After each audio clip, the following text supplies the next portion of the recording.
Hi, listeners. It's Becca and Brooke with the College Admissions Insider podcast. We're here to remind you of Bucknell's application deadlines for this year. For incoming first-year students, our Early Decision 1 deadline is November 1st. And for Early Decision 2 and Regular Decision applicants, our deadline is January 10th. We can't wait to meet you through your application.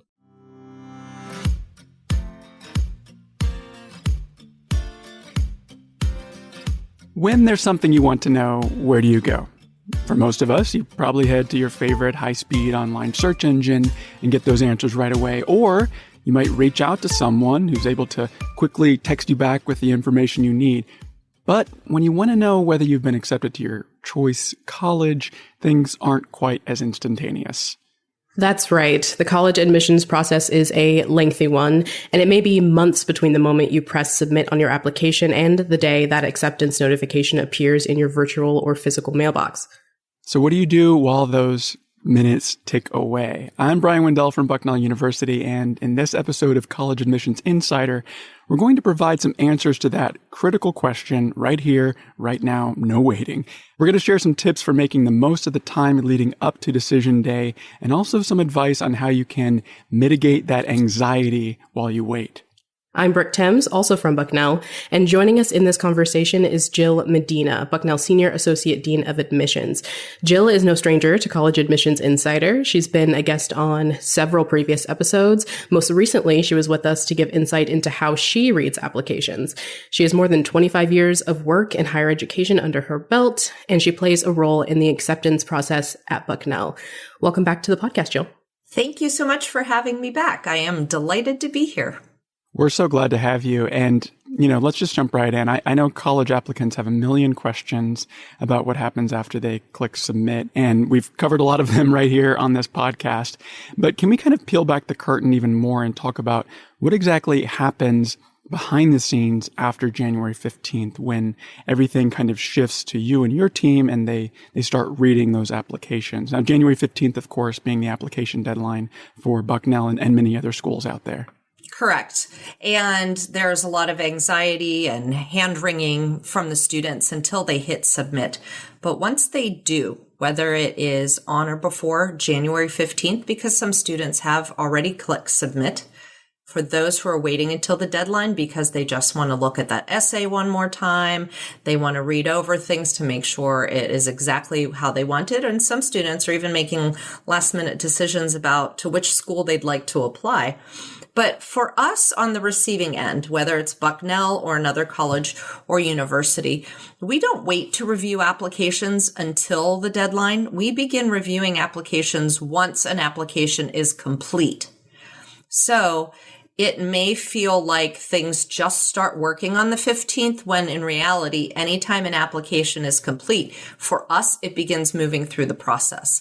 Having been at another selective liberal arts college, that was the same as well.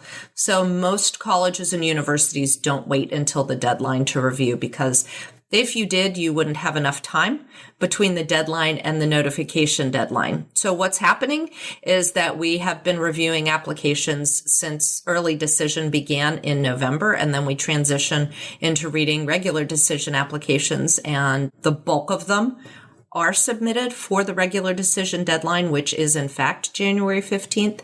So we will continue to review applications as we've discussed in a previous podcast. And so once a student's application is officially in admissions hands and you guys are starting to review it right away, is that the last time they'll ever touch it? Say a student catches a typo in their essay or even attach the wrong document somewhere. Is it too late to change an error like that? Definitely not. In general, students have the ability to be in touch with any school to which they've applied to not only correct a mistake or edit something, but also to add information. Let's say, for example, the student didn't try out for a spring musical until after they submitted the application and it passed the deadline. And they want to let us know that, hey, I got selected to be stage manager or I won this award. So there are a variety of reasons, not just mistakes made, but there are other ways that and reasons for you to stay in touch with your admission counselor. A lot of small liberal arts colleges, small and mid-sized universities will have on their websites a place to find your counselor. And I think we've talked about that in a previous this podcast as well. So we're kind of bringing some of these previous conversations to full circle, why you might need to be in touch with your specific regional representative or however your particular school arranges a personal contact for you. At Bucknell, we have a site that says Find Your Admission Counselor, and we will show students our picture, a little bit of a bio, and then which region we have responsibility for. So you can always stay in touch. Some schools' responses will vary. So some schools will direct you to a general email address because they may have so many applications that they can't tend to each one personally, but we are able to tend to those items personally. So bring it on if there are updates or edits. What about other changes that might come into play? Are there other things that students might want to contact the school about after applying? We know how they can do it now, how they can reach out. You shared that with us. But are there other things they should keep in mind that might change in their life that the school would want to know about? Yes. So two things come to mind. One is if there is a change in their class schedule. So any changes in schedule that are made after you submit your application should absolutely be reported to the school or updated to your respective colleges and universities. The second thing that I would make sure to update is if there's any change in family circumstance. And this relates specifically to the financial aid application, loss of job, change in the family living situation. If somebody was previously unemployed and then was retained in a job environment, any circumstance that changes the financial dynamic, you want to communicate that to the Office of Financial Aid. And so flashing forward a little bit to after those admissions decisions have been solidified, a lot of us have kind of the image or experience of receiving, that thick envelope in the mail if you've been accepted or a thinner one if you haven't. But is that how it's really still done these days? When and how do students really receive their decisions? Yes, I do. Well, I'm probably dating myself that back in my day, the only way you found out was through mail. There wasn't any online portal. But in this day and age, most colleges and universities have some sort of online portal for students to submit their application, check on the application status. And colleges and universities will vary in the way that they notify students. Some schools will still notify by the envelope. So you are still going to be waiting on something to arrive via post. There are some schools one year that tried notification by drone or the mascot knocking on the door for some students. So trying to get that big feel. Some big schools have marching bands show up in your driveway. This was back in the day before pandemic. So a lot of things were a little bit different, but many schools do an online notification of some sort. I love that drone delivery. It's like you're looking out the window. Is that the drone? No, it's a bird. That could be an interesting afternoon. So speaking of waiting at the window, what about waiting at the browser window? Like I can just picture myself in a student's shoes, just refreshing 100 times a day. But are schools telling them, hey, this is exactly when we're going to post it, so you can get some of your life back and not sit there hitting F5 100 times? I think no matter what I answer, we're still going to have students who are going to just sit and constantly refresh. But the reality is that most schools will give you a general idea of a time frame. So some schools will say, in this week, we hope to release decisions.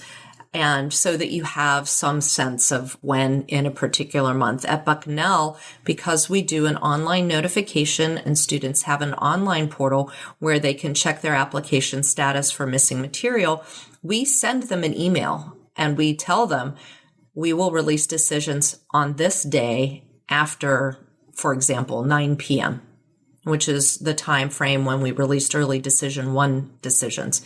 So we let the students know to check their portal for a status update, and they will view the decision in that portal and their status update. And we will follow up in writing if it is the quote unquote good news or big envelope. There will be material that comes shortly thereafter. And so I'd like to talk a little bit more about, that student experience of getting all of those answers back. And if we're thinking optimistically and assuming that an applicant will be admitted to multiple schools, is it worth continuing to research those schools or maybe start having conversations about what ifs with family members with the assumption that students will have to choose between several options? I think it's always a good idea to walk through some possible scenarios. And there are a variety of reasons why I say that. One, the student should begin to imagine, if I were to go to X institution, do they have the major that I want to pursue? Do they have clubs and organizations that I'm interested in? For example, if your student has the hobby of underwater basket weaving, but they don't have a club at that particular campus, then the student may have an experience where they would be wanting for something that is really of value to them.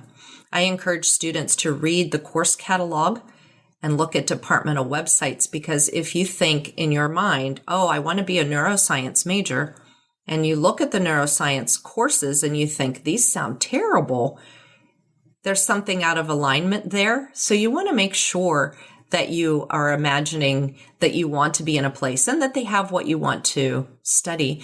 I think the other thing that a lot of families don't necessarily consider until significantly later, but you should talk about what it would look like if your student attends a school that is not within a day's drive.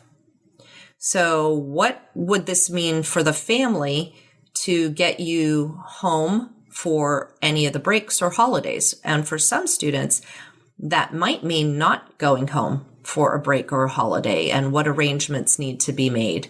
If the family doesn't have the ability to access reasonable transportation, some of these considerations many times are an afterthought.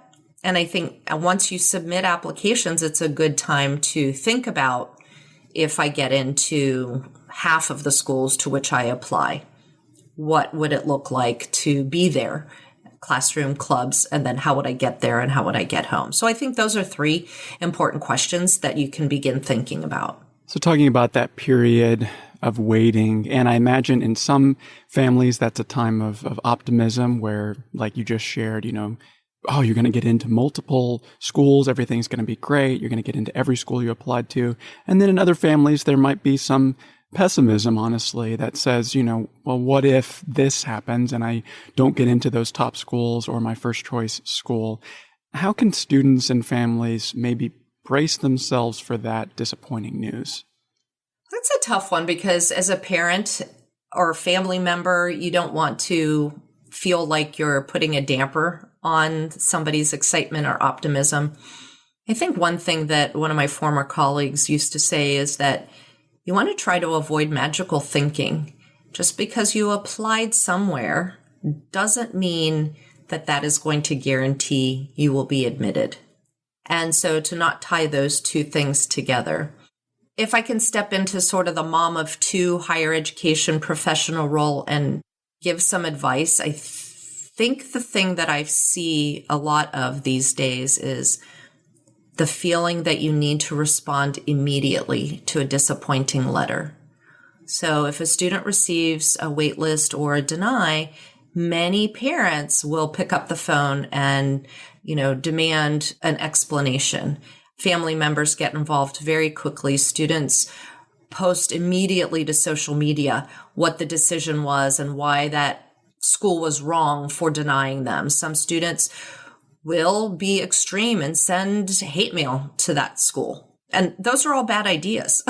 So I think it's good to encourage your student to take the time and space to process the decision and process the emotions that go along with it. And emotions will happen if it's a positive decision, if it's a waitlist decision, or if it's a deny decision. It's not necessarily public unless you make it public. And nobody really needs to know immediately what your decision is. So let's say a student applies to 8 colleges or universities, and let's say they get into 3, get waitlisted at 4, get denied at 2. You have a lot to think about. You do have decisions to make. Are you going to remain on the waitlist? Are you going to accept an offer? Are you going to take time to visit? either in person or virtually. But to not immediately jump to feel that you need to protect your student from being sad or being happy. One of the things that I think the students have grown up their entire life with, finding everything on their device and immediately sharing out what's going on in their lives. But I think this is one time where taking a step back, regardless of the decision, is a good idea. So as much as family members can encourage the student to just sit with it and enjoy or process what happened or what's happening, I think that's really important. They are going to have time to do so, right? I mean, they'll have time to process that and consider which schools they're going to choose from, right? Absolutely. They are given a period of, if their regular decision, upwards of a month to make a decision. And this is where the tides really turn, because colleges become the ones anxious and pursuing because the ball's in the student's court. So the perspective has changed. So one student with, let's say, 3 acceptances can only choose one school. And there are 3 schools that would love to have that student. So yes, students have time to make a decision.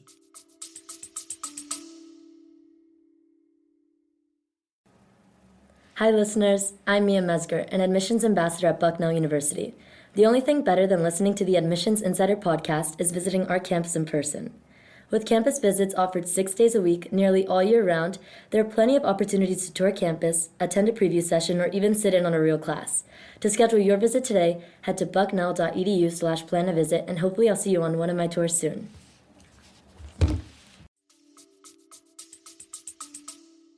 And so switching gears a little bit, so far we've talked a lot about that, waiting period, kind of being on pins and needles, but I wonder if there are ways to be proactive also in this period that you're waiting for your decision to come back. So are there any other checklist items that a student might want to keep an eye on after applying, but before receiving that decision? Yes, they definitely want to make sure that all items that are required of a particular institution have been received. So for some schools, it will be checking their portal. Are students being asked to interview? So they'll want to make sure that if that's a requirement, that they're meeting that requirement. If they've applied for any scholarships, is the Office of Financial Aid looking for any missing material? Is it tax returns? Which forms need to be submitted? If a student is required to submit an audition of any sort, whether it's recording or portfolio or slides, all of these details will vary from institution to institution. And it's that variety of detail that often can trip up a student if they're not really on top of all of those details and deadlines, because it isn't just every school needs a transcript and a teacher recommendation. Some schools want 3 letters of recommendation. Some schools want 1. So it really is a great time, even after the deadline, to make sure that just because you submitted your application doesn't mean all the other parts and pieces are there exactly with it. So they do want to make sure that all of those parts and pieces do eventually meet up to complete their application. Are there any tips that you have for how students can manage all of those things and organize everything in that waiting period? I think students should make sure to cross-reference any website application checklists. They can log into their portal. They can also call the admissions office or send an email. If they aren't working with a school that has an online portal, they may have to wait for a postcard to come in the mail saying you are missing X, Y, and Z. But at some point, most colleges and universities will notify the student if something is missing. But to your original question, it's really good to be proactive about it. So being proactive doesn't mean calling 3 days after the application deadline. It means maybe waiting a week, maybe waiting 10 days so that things work their way through the system. If you mailed something through the post office, FedEx or UPS or any other method, make sure that those have had time to be received and to be processed.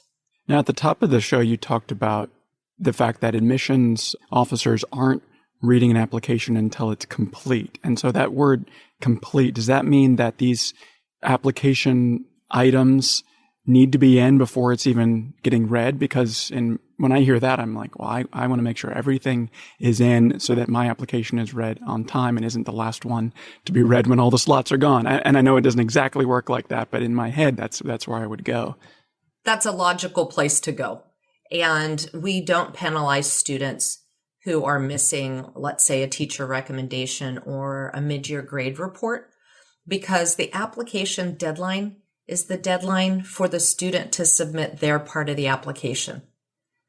So the student is the only one involved in it. They've got teachers and they've got either school or guidance counselors, perhaps coaches, people who are submitting letters. So those are people they might want to follow up with and say, I remember that you offered to write a letter, or I asked you to write a letter. Could you tell me if you did submit it? So that they can check off those boxes for themselves. So the other box to check, and you mentioned it, is financial aid and scholarships. At what point in the process, in the timeline, does that come into play? Because that should not be overlooked.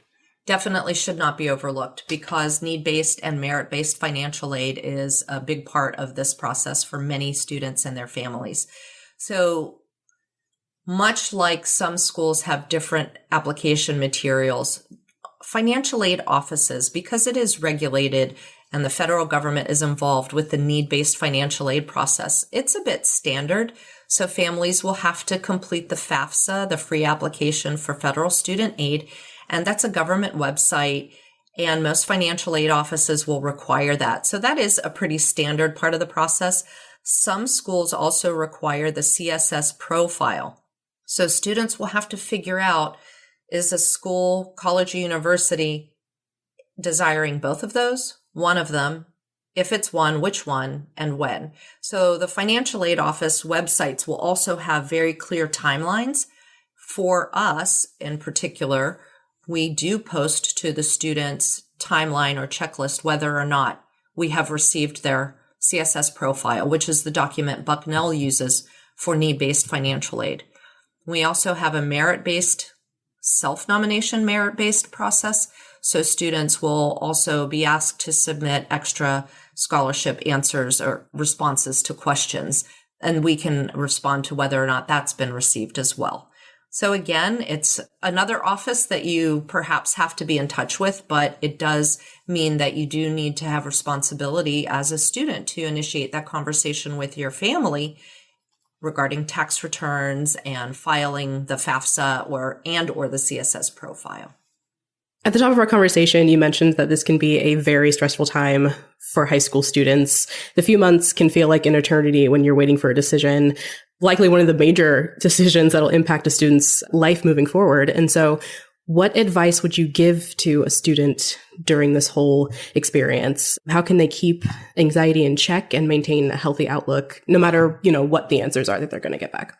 This is a very stressful time, and it doesn't end once you hit submit. You have labored over your application. You have spent nights and weekends figuring out what an essay topic is going to be. You've asked people around you to write on your behalf. There are so many things that went into this.